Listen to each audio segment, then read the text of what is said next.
রাজধানীতে এখনও কমেনি ছিনতাইকারীদের দৌরাত্ম্য। শুধু রাতেই নয়, এখন দিনে দুপুরেও হচ্ছে ছিনতাই। এতে নগরবাসীর মাঝে বাড়ছে উদ্বেগ।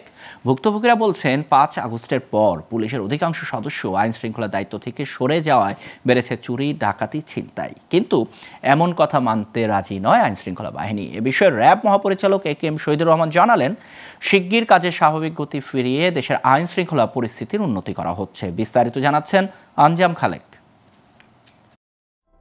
সম্প্রতি আতঙ্ক তৈরি হয়েছে রাজধানী ঢাকার মানুষের মধ্যে। আতঙ্কের নাম ছিনতাই, চুরি ও ডাকাতি। সন্ধ্যা, রাত, ভোর, এমনকি দিন দুপুরেও ঘটছে ডাকাতি, ছিনতাই ও চুরির মতো ঘটনা।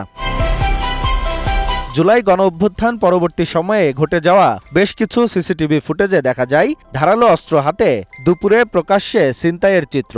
অন্য আরেকটি ফুটেজে দেখা যায় এক ব্যবসায়ীর দোকানে চাপাতি ও রামদা হাতে সন্ত্রাসীদের লুটে নেয়ার দৃশ্য।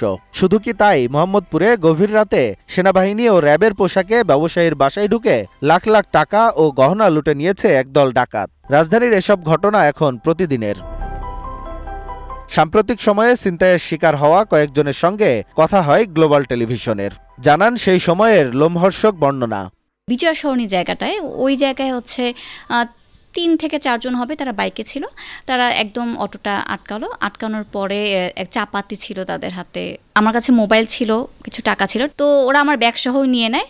আর আমার সাথে আমার 2 কলিগ ছিল অফিসের, তাদের কাছেও ফোন ছিল, টাকা ছিল, সেগুলো নিয়ে নেয়। আইন শৃঙ্খলার যে ব্যাপারটা, রাতের বেলাটা আসলে চলাচলটা এখন ভয় পাচ্ছি। ওর হাতে বড় একটা চাপাতি ছিল, ও তাক করেছে, আমি ভাবছি মনে হয় আমাকে কোপ দিয়ে দিল, এরকম একটা অবস্থা। আমি পরে বাইক থেকে পড়ে নিতে গেছি, পরে ও দৌড় দিয়ে চলে গেছে। আমি গাড়ি থেকে নেমে আমি পিছন দৌড় দিয়েছি। সিঙ্গেল একটা পার্সনও কেউ গিয়ে হেল্প করলো না, ওই ছেলেটাকে ধাওয়া করলো না, ধরলো না। কি থেকে কি হয়ে গেল, তারপরে পুলিশও নাই, কার কাছে কি বলবো, যাদের কাছে বলি তাদেরও কোনো রেসপন্স নাই। ডিএমপির তথ্য মতে ৫ আগস্টের আগের 3 মাসের তুলনায় পরের 3 মাসে রাজধানীর থানাগুলোতে কমেছে সব ধরনের মামলার সংখ্যা। তবে আগস্ট থেকে ডিসেম্বর পর্যন্ত বেড়েছে খুন, ডাকাতি, চুরি ও দস্যুতার মামলা।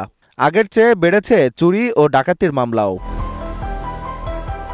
তবে এখনও পুলিশ, র্যাব সহ আইনশৃঙ্খলা বাহিনী স্বাভাবিক কাজে ফিরতে না পারায় পরিস্থিতির পুরোপুরি উন্নতি করা সম্ভব হচ্ছে না জানিয়ে র্যাব মহাপরিচালক বলেন, দ্রুতই দেশের আইনশৃঙ্খলার উন্নতি হবে। গত 4 মাসে আমরা পরিস্থিতি ভালো রাখার জন্য চেষ্টা করে আসছি। কিছুটা উন্নতি হয়েছে, তবে আমি মনে করি এখনও প্রত্যাশিত লেভেলে যায়নি। জনগণ যারা আশা করেন, যে পর্যায়ে আইনশৃঙ্খলা তারা চান, সেই পর্যায়ে আমরা এখনও পৌঁছতে পারি নাই। তবে আমরা আপ্রাণ চেষ্টা করে যাচ্ছি যাতে আইনশৃঙ্খলা পরিস্থিতি স্বাভাবিক অবস্থায় রাখা যায়। বিশেষজ্ঞরা মনে করেন ৫ আগস্টের পর পুলিশ ও জনগণের মধ্যে আস্থার সংকট তৈরি হয়েছে, যার সুযোগ নিচ্ছে অপরাধীরা। আঞ্জাম খালেক, গ্লোবাল টেলিভিশন, ঢাকা।